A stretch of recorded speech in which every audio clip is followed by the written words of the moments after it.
What is up, everyone? I'm coming on here for a couple of plays for the day and a really good day yesterday on the VIP. We do cash a lot of two-man entries, as you guys see on the screen. We actually cashed 4 of them yesterday, which is nice. And this one up here was yesterday's YouTube play that I sent out to you guys, so you guys should have took that.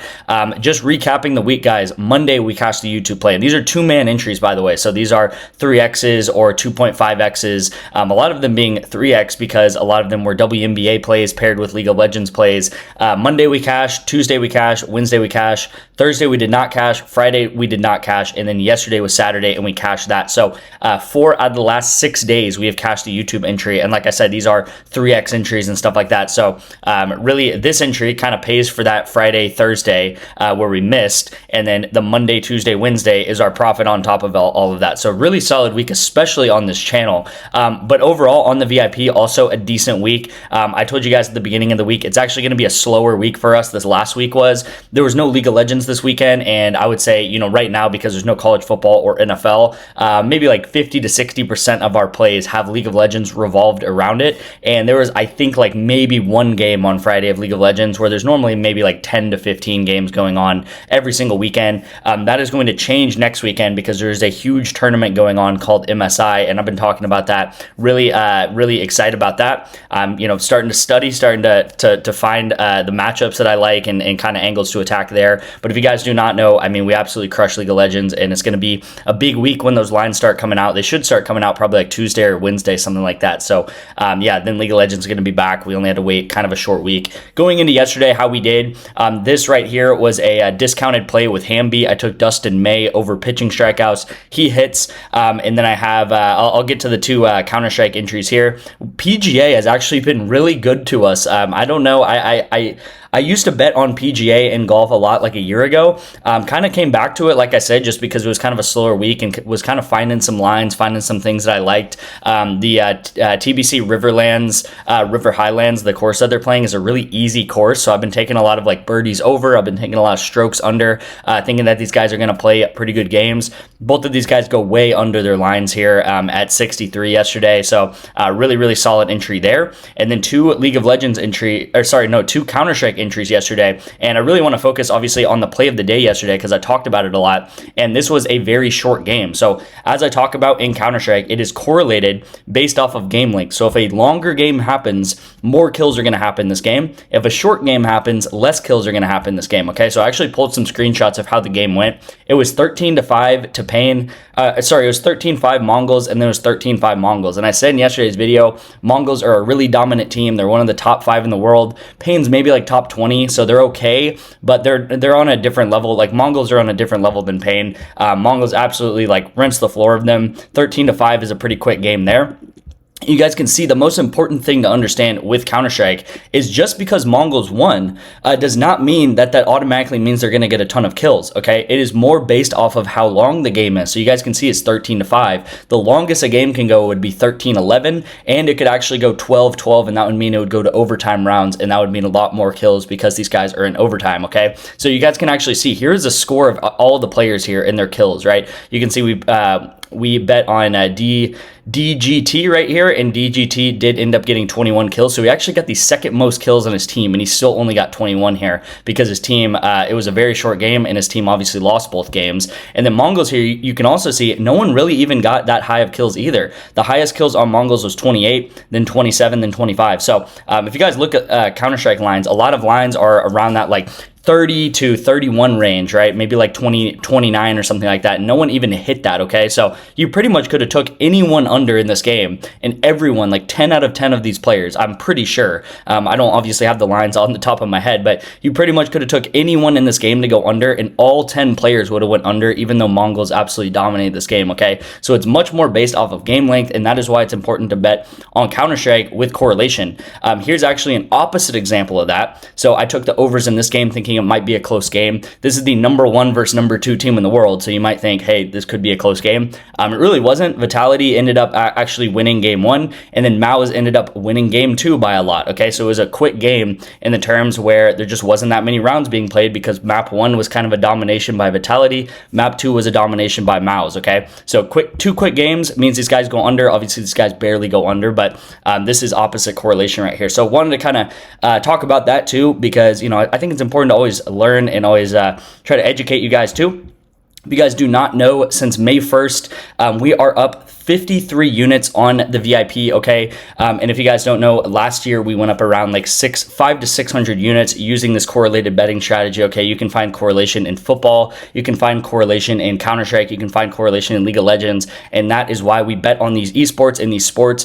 You may have never heard of Counter-Strike before or League of Legends before. Maybe yesterday was your first bet on Counter-Strike ever, but you know, the reason why we bet on these entries, why we bet on these, you know, specific sports, specific esports, is because they are so correlated together, like I just talked about. Another thing before I get into the play, guys, I think it's very important to note that we really did not hit any big 4-man entries or anything like that this week, and we still honestly did pretty well this week with all these 2-mans hitting.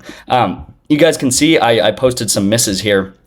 And we had some opposite correlation with League of Legends. And then we had Canadian football go under together, which is what we expect. And then we have Canadian football up here go under together. And we had opposite correlation with Counter-Strike go under together when we took the overs, right? As I just explained, right? It was a shorter game. If it was a longer game, these guys would have went over, right? But one thing that's very correlated, as always, is going to be quarterbacks and receivers to go over or under together too, okay? So I know there's a lot of information in today's video, but, you know, some days we'll put together entries like this, which was last Saturday. We went up 25 units. This was 2 Saturdays ago. We went up about 35 to 40 units 2 Saturdays ago. And honestly, a pretty solid week in the fact that we just honestly did it off of 2-mans. We had probably like 6 or 7 entries go 3 out of 4. We had a lot of opposite 4-man entries where things went 0 for 4. You know, overall, you know, we had some misses by 1 kill or misses by a couple of kills here and there this week. And, you know, if we ended up taking home maybe 2 of those, we could have had a obviously much bigger week, but we still had a pretty decent week with just the 2-mans, guys. So let's get into the actual entries of the day here. We do have a Counter-Strike 2-man, and then I have a second play that's going to be using the SGA discount,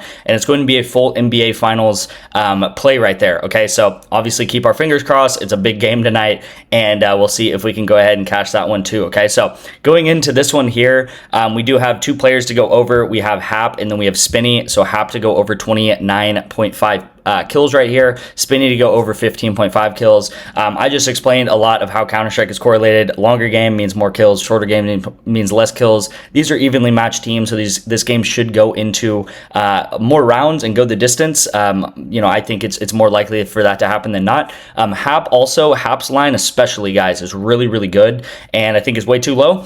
It probably should be more like, I would say like 30.5, so if this bumps to 30, I would still take it. If this bumps to 16, it's not as good, but it's still definitely takeable. I expect this to probably bump to 30 plus by game time here. And yeah, so this is going to be the first play of the day. Let's run it back with Counter-Strike and have another Counter-Strike correlated entry hopefully hit for us, okay? Before I get into the NBA's final play, guys, if you want my VIP, all you have to do is text me the word better to get signed up for better, and you'll get 2 free months of my VIP for doing that for me. All you have to do is put $10 into better, take a $1 or more entry of entry that you will get when you deposit that money. You'll actually get matched, and you'll get a free $10 from better, okay? So you should start out your account with like $30 or something like that, because you'll get a free $10 from better. You're gonna put 10 bucks in, and then you'll get a deposit match of that $10, okay? So you're instantly 3xing your money with better. It's really easy to do so. Just text me the word better to my number here. You guys can also sign up for Bovada. All you have to do is text me the word Bovada to my number on the screen, and I'll get you guys the instructions to sign up for Bovada, okay? So if you've signed up for different apps in the past, you guys can also sign up for Bovada better and get into my VIP for additional months, okay? As long as your state is in the blue for Bovada and your state is in the purple, that these apps are going to be legal in your different states, okay? So let's get into the NBA Finals play. We obviously have that SGA discount, so we're going to take him over. Not really much else to go here. This is guaranteed to hit pretty much. And then we have Pascal Siakam to go under 7.5 rebounds, okay?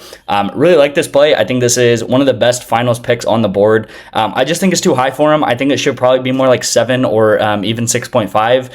If you look at FanDuel, his line right now for this is minus 145, okay, which is honestly pretty hard to find plays on Prizepicks that FanDuel and DraftKings agree, where his line is like in that like minus 140, minus 145 range. Also going into Outlier and seeing how he has done over the past couple of games, you guys can see he really averages to go under this, okay? Now, I know we're looking into back in the regular season or the start of the playoffs, but really if you look and you zoom out, you guys will see that he's getting between like 4 and 6 rebounds for the past 20 games. If you look more into this series, yes, he's done a bit better here. You guys will see that he kind of fluctuates between like 6 and 8. And then last game, he had a really good game, right? You got to give it to him. He had 13 rebounds last game, but he had 18 rebound chances, okay? And the thing about rebound chances is, I don't want to say they are luck driven, but because you're putting yourself in the spot to be, get those rebounds. But you guys will see a lot of times he does not have many games where he gets 18 plus rebound chances. Okay, he has a couple spread out through the season,